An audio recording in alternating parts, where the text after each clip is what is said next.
dewasalah dalam demokrasi. Jangan berantem gara-gara beda pilihan. Betul, Bu? Kemarin kita punya saudara yang beda pilihan, biasa-biasa saja. Ada pendukung nomor 3, lah tentu dia membanggakan yang dia dukung. Apa dia bilang?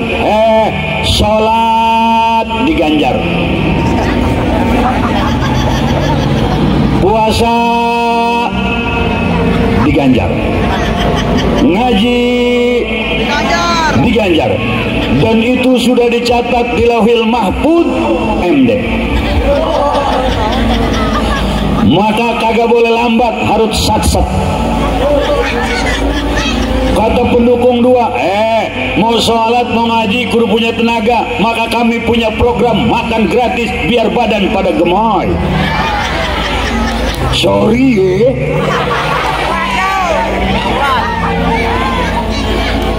yang nomor 1 bilang, apapun yang kita rencana selama itu baik, aminin aja. Betul?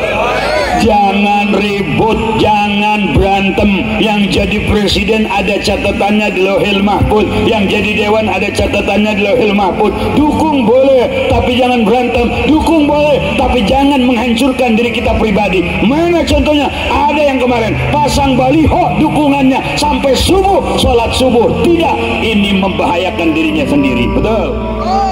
Assalamualaikum warahmatullahi wabarakatuh. Hamdan wa syukran lillah, salatan wa salaman ala rasulillah wa ala alihi wa sahbihi wa wala. Amma ba'du fa ya ibadallah, usikum wa nafsi bitaqwallah, faqad fazal muttaqun. Qala Allah Ta'ala fil Qur'anil Karim, a'udzu billahi minasy syaithanir rajim, wa'mur ahlaka bis shalah. Tukang sound punten, efeknya turun, efek off, treble naik, volume naik sama bass. Volume terutama naik, volume treble, efeknya turun, efek. Para alimil ulama, ketua MUI, ketua NU, Bapak Camat beserta unsur Muspika, Binamas, Babinsa, tak lupa Bapak Kepala Desa, para Kori, Syekh Raji Pandi, tak lupa kepada Syekh Sengkang, Kiai Haji Nur Fadil, Ihsan Nur Fadil, para panitia penyelenggara, tim hadroh, hadirin hadirat rahimakumullah. Kita berdoa mudah-mudahan diberi panjang umur untuk bekal ibadah, diberi rezeki yang banyak untuk bekal ibadah. Amin atuh. Anak kita dijadikan soleh-solehah, dan mudah-mudahan akhir hayat kita husnul khotimah. Amin ya Allah ya Rabbal. Hadirin rahimakumullah, Isra Mi'raj hasilnya sholat ini ibadah yang jadi wadah atau tempat untuk ibadah-ibadah yang lain. Maka Allah berfirman, wa'mur ahlaka bis sholat, perintah ahlimu, keluargamu, anakmu untuk sholat. 7 tahun perintah sholat, 10 tahun perintah sholat. Dan kalau 10 tahun anak kita suruh sholat kagak mau sholat, boleh disentil kupingnya. Kalau anak 10 tahun sholat toh kagak, sholat lo kagak. Kalau kagak sholat disentil kupingnya, kagak mau sholat lo kagak. Ya udahlah, lu kagak mah gua juga kagak. Wah, itu namanya emaknya selebel. Nah, dalam sholat di situ ada nanti jawaban-jawaban ketika kita ditanya oleh Munkar dan Nakir. Orang Sepatan Timur, kita semua bakal mati. Bapak,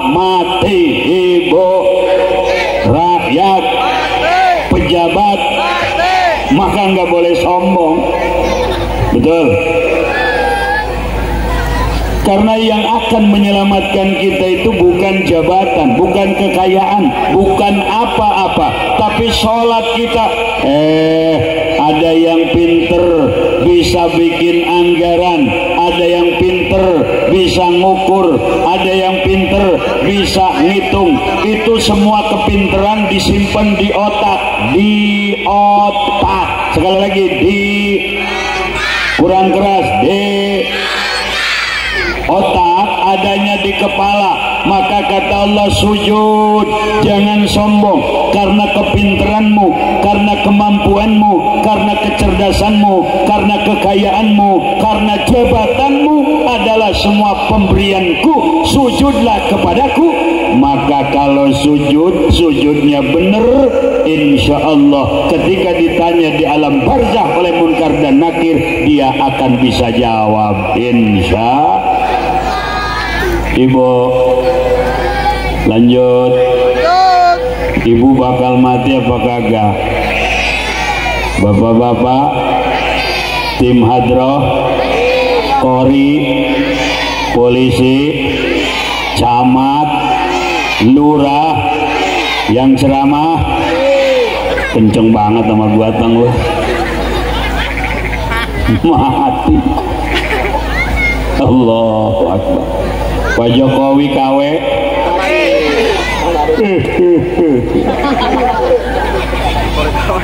Mati. Malaikat Munkar Nakir bertanya, apa pertanyaannya? Man Rabb? Siapa Tuhanmu? Wa man nabiyuka? Siapa nabimu? Wa ma imamuka? Apa kitabmu? Wa ma kiblatuka? Apa kiblatmu? Wa man ikhwanuka? Siapa saudara-saudaramu? Maka jawaban ini ada di dalam sholat. Yang sholatnya benar, sesuai dengan tuntunan, sesuai dengan fikih, sesuai dengan syariat, dia akan bisa menjawab man rabbuka? Siapa Tuhanmu? Karena dia sholat Allahu Akbar, dia akan jawab Allah Tuhanku. Well, begitu ditanya siapa nabimu, waman nabiyuka, lantaran dia sholat asyhadu alla ilaha illallah. Apabila kita tasyahud sudah baca asyhadu alla ilaha illallah, maka mata kita sudah ngelihat telunjuk tangan kita, sudah ngelihat telunjuk tangan kita, sudah ngelihat telunjuk tangan. Asyhadu alla ilaha illallah wa asyhadu anna Muhammadar. Allahumma salli ala sayyidina. Maka kalau dia sholat, dia baca sholawat, dia sholat, dia tasyahud, di situ ada Nabi Muhammad, maka ditanya oleh malaikat, siapa nabimu? Dia akan jawab Muhammad. Begitu ditanya, wa ma imamuka? Apa kitabmu? Apa kitabmu? Apa kitabmu? Maka dia jawab Quran, karena sholat tidak sah kalau tidak baca Quran, yakni surat Fatihah. Fasih lisannya menjawab Quran imam saya. Ditanya mana kiblatmu? Dia jawab Ka'bah kiblat saya, karena sholat madhab Ka'bah. Ketika ditanya siapa saudara-saudaramu? Muslimin muslimat, karena dia tasyahud assalamu alaina wa ala ibadillahi.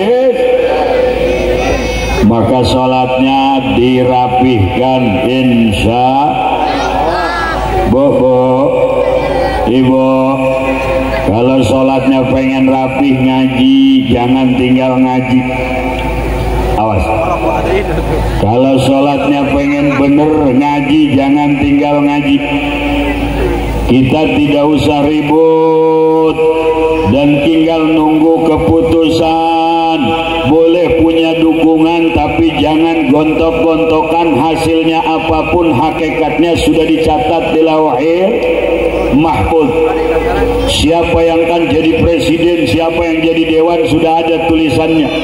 Sebagai hamba yang lemah, sebagai makhluk biasa, sebagai warga negara Indonesia yang baik, kita sudah menjalankan apa yang mesti kita jalankan, kita sudah memilih sesuai dengan hati nurani kita, maka kalaupun penyelenggara jujur, kejujuran untuk mereka, mereka adil, keadilan untuk mereka, ketidakjujuran dan ketidakadilan pun nanti akan dipersidangkan di mahkamah Allah Subhanahu. Ibu, jangan ampe mantu ama mertua berantem gara-gara beda dukungan caleg, dukungan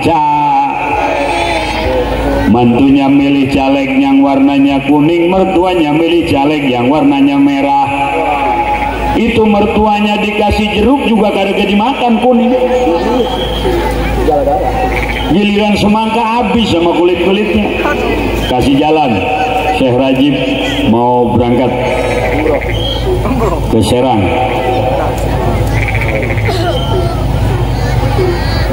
Kalaupun kita punya dukungan, kalaupun kita punya orang yang kita banggakan, tapi sebagai hamba Allah, la haula wala quwwata illa billahil alil. Kita semua hamba Allah, tidak ada satupun yang terjadi tanpa kudrat iradat Allah. Haji Fudali malam ini ada di sini, kudrat iradat Allah. Yang hadirnya alhamdulillah kudrat iradat Allah. Subhanallah. Apalagi tuh anak-anak muda, Allah bawa bambu panjang-panjang. Lu mau ngaji apa mau nyogok jambul? Saking senangnya pemuda hadir, alhamdulillah. Saking bahagianya ibu-ibu kumpul, alhamdulillah. Panitia luar biasa, Allahu Akbar. Tokoh kumpul, ulama hadir, pejabat kumpul. Ini adalah pemandangan yang selalu kita rindukan. Jamaah kumpul, panggung dibangun, ada kursi, saya duduk di kursi sendirian aja kayak pengantin sunat. Di depan ada meja, di atas meja ada air, alhamdulillah. Kue mah kagak ada. Nanti ada ceramah dari Ki Gareng. Ini adalah kebaikan yang harus kita pertahankan. Tetapi ingat bahwa Allah mengisrakan Rasul, memi'rajkan Rasul yang hasilnya sholat. Ada hubungan perjalanan Rasul dengan sholat. Kalau Rasul sebelum berangkat Isra Mi'raj, dibelah dadanya, diambil di dalam hatinya sesuatu yang tidak layak. Padahal Rasulullah hatinya paling bersih, kolbunya paling bening. Kenapa dibelah, diambil yang tidak layak? Ini contoh buat kita menghadap Allah. Tidak cukup badan yang bersih, tidak cukup jasad yang bersih, tidak cukup badan yang bersih, tapi kolbu harus bersih. Setelah dibersihkan itu Rasulullah dari berbagai hal yang tidak layak, lalu dimasukkan ke dalam hati Rasul, diantaranya ilmu. Kenapa? Rasul itu fatona, wajib pinternya dari Allah. Ini masukkan ilmu ke dalam hatinya. Untuk kita, untuk menghadap Allah, tidak cukup dengan badan yang bersih, tidak cukup saja dengan hati yang bersih. Di balik itu pun ada yang tidak kalah penting, yaitu ilmu. Sholatnya pakai ilmu, Fatihahnya pakai ilmu, rukuknya pakai ilmu, sujudnya pakai ilmu, tasyahudnya pakai ilmu. Semua harus pakai ilmu, ilmu syariat yang dibawa oleh baginda Nabi besar Muhammad. Lanjut. Kang, tukang sound punten Kang, efeknya di off. Efek. Kalau yang ngomong ada efek nggak jelas, ya mohon maaf ya, mohon maaf. Volume naik dikit lagi. Iya, biar enak. Ya Bu. Nah, alhamdulillah, makasih. Mudah-mudahan tukang sound sehat selalu, banyak jobnya. Amin ya Allah ya Robbal. Bu, pakai ilmu. Mau sholat wudhu dulu, wudhunya pakai air, airnya air mutlak. mutlak, muter lagi, siapa yang bilang mutlak? Air mutlak, airnya yang suci dan mensucikan. Tidak boleh pakai air mustakmal, tidak boleh pakai air mutanajis. Lalu rukun wudhu ada 6, rukun wudhu ada 6, rukun wudhu ada. Yang pertama niatnya di dalam hati. Dasarnya innamal a'malu binniyat. Kaidah fikihnya al umuru bimaqasidiha, di mana kita pasang niat, begitu air nyampe ke muka, tak di hati niat saya wudhu menghilangkan hadas kecil perdu karena. Tidak boleh air belakangan niat duluan, atau air duluan niat belakangan, harus pas. Begitu air nyampe ke muka, pasang niat. Ini yang mesti kita cari untuk memperbaiki sholat kita. Maka guru-guru kita, kiai-kiai kita di sini, mereka adalah orang-orang mulia yang memberikan pencerahan batin kepada kita. Hadirin hadirat, Haji Pudolima kagak ada apa-apanya. Haji Pudolima bukan siapa-siapa. Yang hebat kiai-kiai di sini, ustadz-ustadz di sini, mereka menjabarkan air wudhu, mereka menjabarkan rukun wudhu, mereka menjabarkan syarat sah wudhu, menjabarkan pembatalan wudhu. Maka semoga guru-guru kita di sini selalu diberikan sehat dan panjang umur. Amin dong. Amin dong. Yang kencang dong. Ya Rabbal. Jangan takut, pilpresnya udahan. Dan amin kita bukan amin politik. Sebelum ada pilpres juga kita dari dulu tetap baca. Betul. Dewasalah dalam demokrasi. Jangan berantem gara-gara beda pilihan. Betul, Bu? Kemarin kita punya saudara yang beda pilihan, biasa-biasa saja. Ada pendukung nomor 3, lah tentu dia membanggakan yang dia dukung. Apa dia bilang? Sholat di Ganjar, puasa di Ganjar, ngaji di Ganjar, dan itu sudah dicatat di Lauhil Mahfuz MD. Maka kagak boleh lambat, harus sat-sat. Kata pendukung 2, mau sholat mau ngaji kudu punya tenaga, maka kami punya program makan gratis biar badan pada gemoy. Sorry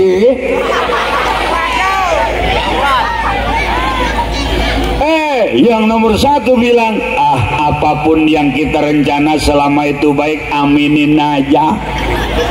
Betul. Jangan ribut, jangan berantem. Yang jadi presiden ada catatannya di Lauhil Mahfuz, yang jadi dewan ada catatannya di Lauhil Mahfuz. Dukung boleh, tapi jangan berantem. Dukung boleh, tapi jangan menghancurkan diri kita pribadi. Mana contohnya? Ada yang kemarin pasang baliho dukungannya sampai subuh, sholat subuh. Tidak, ini membahayakan dirinya sendiri. Betul. Kita bakal mati, semua bakal kabeh bakal. Nah kalau mati di akhirat, di akhirat yang kita dukung, yang menang, yang kalah, di akhirat nulungin apa kagak? Nulungin apa kagak? Kagak. Maka sekedar dan sewajarnya saja. Yang harus kita perjuangkan adalah hubungan kita dengan Allah. Salat kita perbaiki. Rukun wudhu ada 6, batal wudhu ada batal wudhu ada, kurang keras batal wudhu ada. Artinya kalau kita punya wudhu, kalau satu di antara yang 4 datang, maka batal wudhu kita. Nggak usah nunggu kumpul seempat-empatnya, kagak batal-batal nantinya. Jangan sampai ada kasus babahnya imam, anaknya makmum, di tengah sholat bapaknya ngentut. Kenapa sholatnya kagak berhenti, sholatnya malah lanjut. Anaknya dalam hatinya bingung, kenapa ini abah gua ngentut tapi sholat lanjut, jut. Akhirnya selesai sholat, anaknya nanya, bah, apa tong? Abah tadi kentut. Lah iya, lu tahu, bau bah. Bah, kata kiai kalau kentut batal wudu, kalau batal wudu batal sholat. Nah apa lu bocah, batal wudu ada 4, gua baru kentut 1 masih ada 3. Jangan sampai begitu. Batal wudu diantaranya kalau kita punya wudu lalu bersentuhan kulit dengan perempuan yang bukan mahram, yang sudah dewasa, batal wudu kita. Bapak-bapak punya istri, punya wudu, nempel kulit bapak sama bini, batal apa kagak? Yang keras dong, batal apa kagak? Kurang keras, batal apa kagak? Awas. Kecuali sama muhrim kita. Dan muhrim itu ada 3. Pertama, muhrim bin nasab, muhrim karena turunan, ibu, bapak, sama anak-anaknya, itu muhrim, tidak batal wudu selamanya dan haram menikah selamanya. Oke? Itu apa itu? Irkab. Irkab. Tong, di sini panggungnya tong, bukan sono tong. Iya, madep mari tong. Ya tong panitia, masya Allah, kaosnya hitam-hitam. Udah lunas belum tong? Iya tong, masya Allah. Oh baru lunas, alhamdulillah. Nah, yang kedua, lanjut. Ada mahram karena susu. Mohon maaf ini, ibu-ibu, bu, saya nanya, nggak marah bu? Nggak kesinggung bu? Lanjut bu, ini masalahnya urusan susu ini. Tenang tong, diam tong lo. Susu siapa? Jadi mahram karena susu. Bagaimana? Ada ibu-ibu melahirkan seorang bayi laki-laki. Lalu ibu itu kena kanker payudara. Istilah orang kita busuk susu. Karena mitosnya dulu waktu perawan yang penyakitnya korengan di susu, borok susu, itu karena dulu makan jambu yang pernah dimakan sama codot atau kelong, biar gampang dah codot. Dulu perempuan ada yang borok susunya karena katanya makan jambu yang pernah dinyot sama codot. Sekarang mah alhamdulillah perempuan sehat-sehat, kagak ada yang borok susu karena memang susunya langsung dinyot sama codot. Waduh, SMP susu segede bola, gimana tadi itu? Itu karena codot, cocok atau kelok. Karena ibu yang melahirkan ini tidak bisa memberikan ASI kepada anaknya, akhirnya anaknya ikut netek sama perempuan. Misalnya ibu Zainab, maka ulama memberikan batasan berapa kali kenyotan sehingga anak ini disebut muhrim kepada ibu Zainab karena nyusu. Kata ulama 5 kali kenyotan, nyot.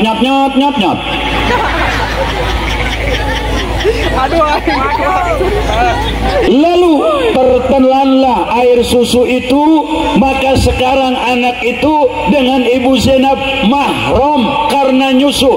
Ibu Zainab kepada anak itu anak susu, anak itu kepada ibu Zainab ibu susu. Mahram karena nyusu, tidak batal wudu selamanya dan tidak boleh menikah selamanya. Oke. Lanjut. Ibu Zainab punya anak perempuan namanya Fatimah, cantiknya luar biasa, mirip-mirip Syahrini mantan si Anang. Weh. Hafal kita. Kalau yang janda hafal kita. Kalau nenek-nenek malas ngapalin kita. Secantik-cantiknya Fatimah anak daripada ibu Zainab, maka anak yang laki-laki yang ikut netes sama ibu Zainab tidak boleh menikah dengan Fatimah, tidak batal wudu dengan Fatimah. Kenapa? Karena dia muhrim karena nyusu, saudara sesusu, tidak batal wudu selamanya dan tidak boleh menikah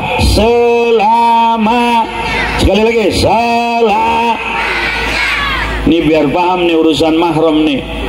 Karena ada Ustadz Wahabi di medsos ngomong kalau laki punya wudhu nyekel atau nempel atau bersentuhan dengan kulit bininya kagak batal. Pas ditanya, kenapa Ustadz tidak batal? Karena bini kita muhrim kita. Salah!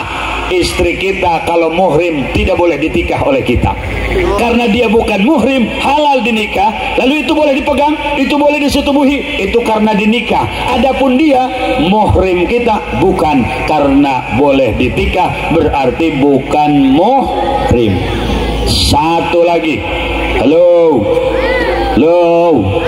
Assalamualaikum. Tenang tong, lo jangan pada main FF tong. Mang Haji lagi ngomong dulu tong, handphonenya simpen dulu tong, main FF sama Mobile Legend. Off dulu tong, off. Yang ketiga ada mahram bil musaharah. Siapa tuh? Mertua. Bu, ibu kepada mertua yang laki-laki kagak batal wudu. Bapak-bapak kita sama mertua yang perempuan kagak batal wudu karena mahram kita. Nah, yang tiga ini mahram alat takbid selamanya. Andaikan ibu gak ada jodoh sama suami, ama mitohama mertua mah terus tidak batal wudu selamanya, tidak boleh menikah selamanya, walaupun sudah tidak lagi dengan suami atau suami tidak lagi dengan istri. Satu lagi ada mahram goer takbid. Mahram tapi tidak selamanya jadi mahram. Siapa itu? Bapak-bapak, kita punya istri, istri kita punya kakak perempuan, berarti kakak ipar. Kita punya istri, istri kita punya adik perempuan, berarti adik ipar. Nah, kakak ipar perempuan kita sama adik ipar perempuan kita ini mahram bagi kita, diharamkan ditikah. Karena tidak boleh dalam Islam menikah kakaknya ditikah, adiknya ditikah, adik iparnya ditikah. Tidak boleh. Nah, karena ini mahram goer takbid, maka kalau kita punya wudu bapak-bapak, kemudian ada ipar kita perempuan, maka nempel sama kulit ada ipar perempuan atau kakak ipar perempuan, batal wudu kita. Halo. Waalaikumsalam.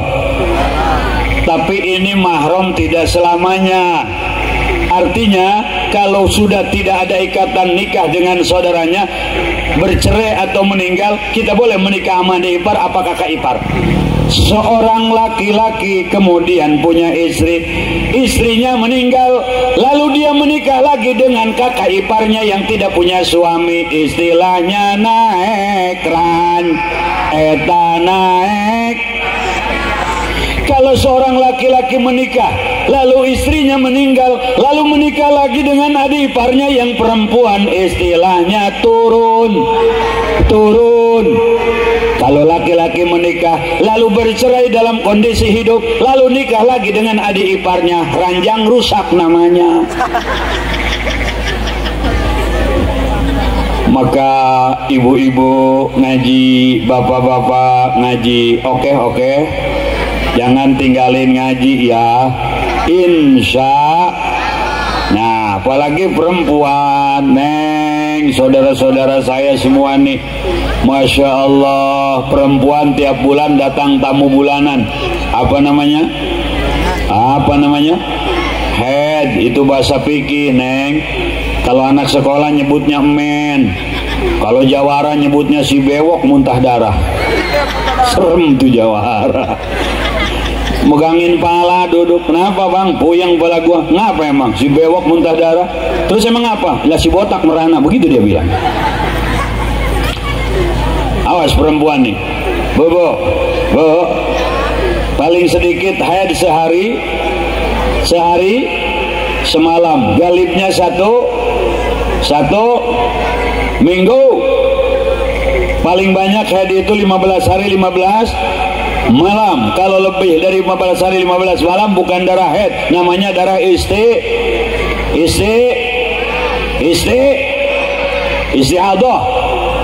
istiqomah lagi tuh bilang. Baru dengar saya darah istiqomah. Kalau yang keluar darah istihadah karena sudah lebih dari 15 hari 15 malam, ini kalau pas Ramadan puasa ada azan, ya sholat Pak Haji, iya. Kami ini keluar darah, iya sholat, karena darahnya itu bukan darah haid, darah istihadah. Lalu masih keluar darah tetap sholat. Bagaimana sholatnya? Pakailah cambo dipit. Atau aku pakai whisper, selain lentur tahan bocor. Kalau tetap masih bocor, no drop sekaling ya.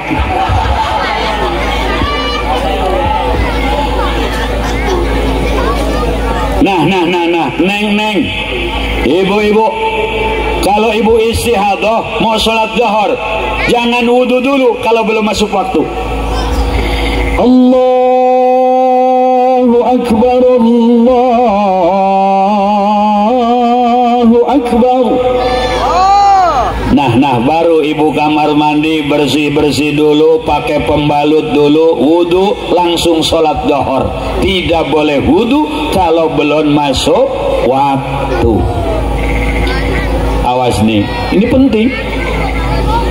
Ada lagi yang tidak boleh wudu kalau belum masuk waktu. Mana tuh? Orang yang backshare. Tahu backshare? Nih backshare ada dua, ada backshare kencing, ada backshare kentut. Backshare kencing biasanya pegawai berat nih, jadi dol dia klepnya. Asal duduk ceret, bangun ceret, jalan ceret, lari ceret.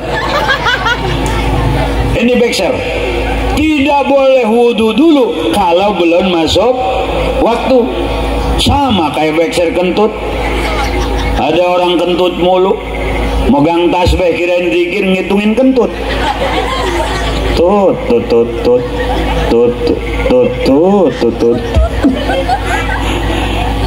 Kata anaknya, bapak zikir gua ngitungin kentut tong. Kentut gua sejam 250 tong. Makanya dia mah sempaknya bolong di belakangnya. Panas air angin kentut. Nih, yang backshare kentut, yang backshare kencing, sama yang istihadah disebutnya daimil hadas. Orang yang langgang hadas, maka jangan dulu wudu kalau belum masuk waktu. Sama juga kayak orang tayamum. Tayamum tidak boleh kalau belum masuk waktu. Ibu mau sholat zuhur, tayamum karena sakit, jangan dulu tayamum kalau belum masuk waktu. Ini yang harus kita cari untuk memperbaiki ibadah kita kepada Allah Subhanahu.